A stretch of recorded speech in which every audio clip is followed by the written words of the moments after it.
We're putting a growing nonprofit in the spotlight now. Empty Arms Vermont was founded just a few years ago to support individuals and families who lost babies, whether through miscarriage, stillbirth, early infant death, or to a pregnancy termination for medical reasons. The group offers support groups, yoga for grief and healing, as well as other activities to folks all across Vermont and also in northern New York and on the New Hampshire side of the Connecticut River. Our guests this morning are Chelsea Levis and Marie Fritz, both of whom experienced losses firsthand and now help others through Empty Arms Vermont. We are a peer support organization for pregnancy and infant loss. So we help parents navigate just the really murky and challenging days, months, years after a baby dies in pregnancy or in infancy. And Marie, I know that I've heard from my friends who have experienced a miscarriage that they have felt that there's a gap, that they didn't have supports when they had this loss. Is that something that you hear over and over again from the people in your groups? Oh, absolutely. It's something that I hear monthly, and it's something that I experienced myself. Because of the frequency of these losses, I don't know that, as a society, we're really connected to people and the training it takes to manage these. So yeah, there is definitely a gap in that care for miscarriage. Well, the reason I wanted to have you both in is because I want it to be clear that this is something that we should, as a community and as individuals, be comfortable talking about. Mm-hmm.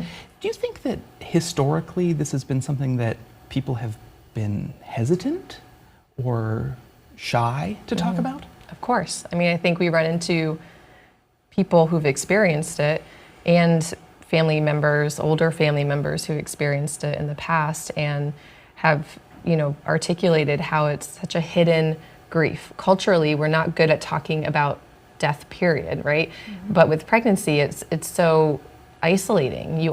Without having your baby present, people don't know what to do with you. They don't know what to say. Mm-hmm. They don't know how to react. And so often it's just not spoken about, right? There's very well-meaning individuals who don't want to make it worse for you. So instead of talking about it, kind of the standard mode of operation is to be quiet. But if we're quiet about something, we don't offer the care that people need. And from our experience, we want to talk about all the members of our family.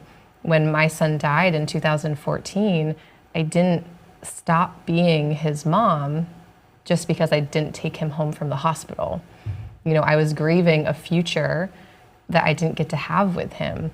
So it was the first birthday, it was kindergarten, it was those milestones that I still think about and I need to mark in my life because he is my child and I want to talk about him. But without spaces to do that, it gets shoved down and it becomes a cultural expectation that we should shove it down.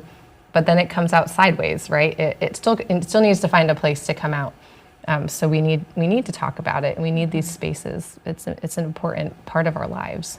And Marie, talk about the spaces you create.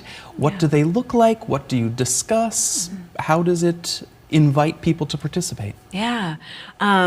So we offer monthly support groups via Zoom, occasionally in person, and we have a variety of groups. So we have a group for pregnancy after loss and trying to conceive again. We have a group for parenting after loss, and we have a group for folks who are experiencing the rawness of a new loss.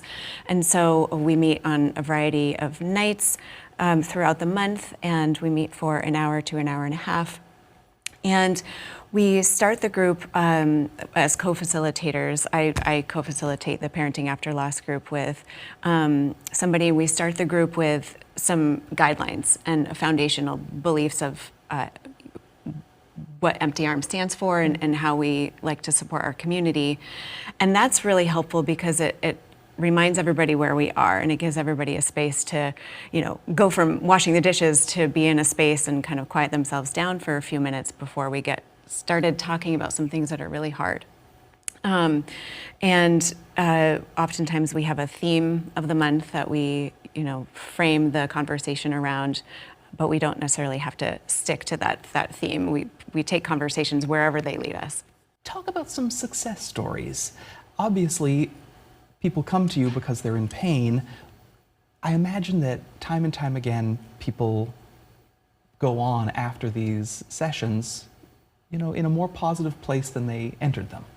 Often, I think what feels most successful, so to speak, is when after a group, we receive feedback that says simply, "I'm so thankful I came because I felt really alone and I realized that I'm not by myself in this and I'm going to keep going." I mean, just really basically, it's the feeling of not being isolated. The numbers show how common this experience really is. The Cleveland Clinic says between 10 and 20% of pregnancies end in miscarriage, although the number appears to actually be higher than that because many people don't even know that it happened to them, I understand. Sure. So you shouldn't feel alone. You shouldn't. We often will say 1 in 4 pregnancies end in loss. And most people in my life that I've spoken to, and I'd imagine the same for Marie, are if they haven't experienced it, they have a friend or family member who has. And 1 in 4 is a really large number. I mean, this is kind of a statistic that encompasses people who've gone through miscarriage, stillbirth, a termination of a pregnancy for medical reasons, or early infant death. And so it's a significant amount of people. So to have no statewide funded programs for that is a huge gap in our system of care. And so we are trying to step in and provide a space that does acknowledge that this is a grief many people carry. It puts you at elevated risk for major depression, post-traumatic stress disorder. I mean, personally, both of those I have struggled with after the death of our son. You need both clinical care often, and you need peer support care. And so we're in that peer support lane. But yeah, it is a miss to not offer anything for such a common experience that when you're going through it does not at all feel common to you. What can we all do to have caring, thoughtful conversations with people? I know women who have had miscarriages, but I've been a little uncomfortable. Well, what do I say to my friend? How should we all, as a community, talk about this often difficult topic? I really appreciate that question. I think it's really just a matter of saying, "That's really hard. I'm so sorry. Would you like to talk about it?" Or asking questions about, "Tell me more about your experience. How can I understand?" So simply asking the person, "How can I understand what you're going through right now? What would you like me to know?" I think that really gives the individual who's processing their loss an opportunity to think about how they want to be supported, because not everybody responds and needs the same thing.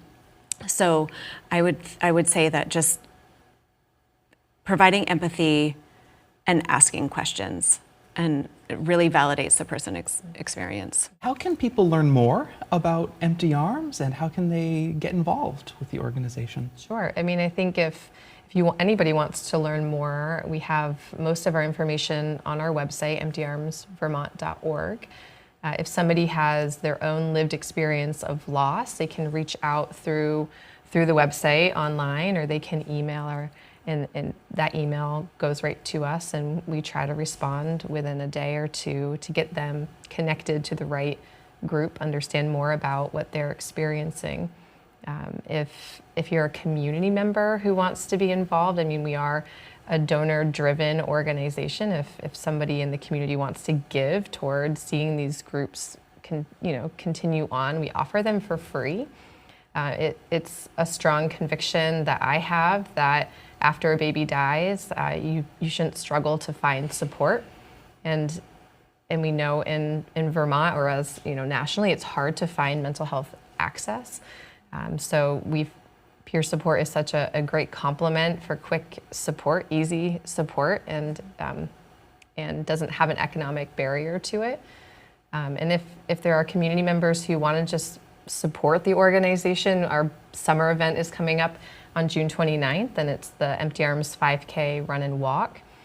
It's a really fun event. We invite the whole community to. So these are kids, grandparents, friends, family, competitive runners, casual walkers.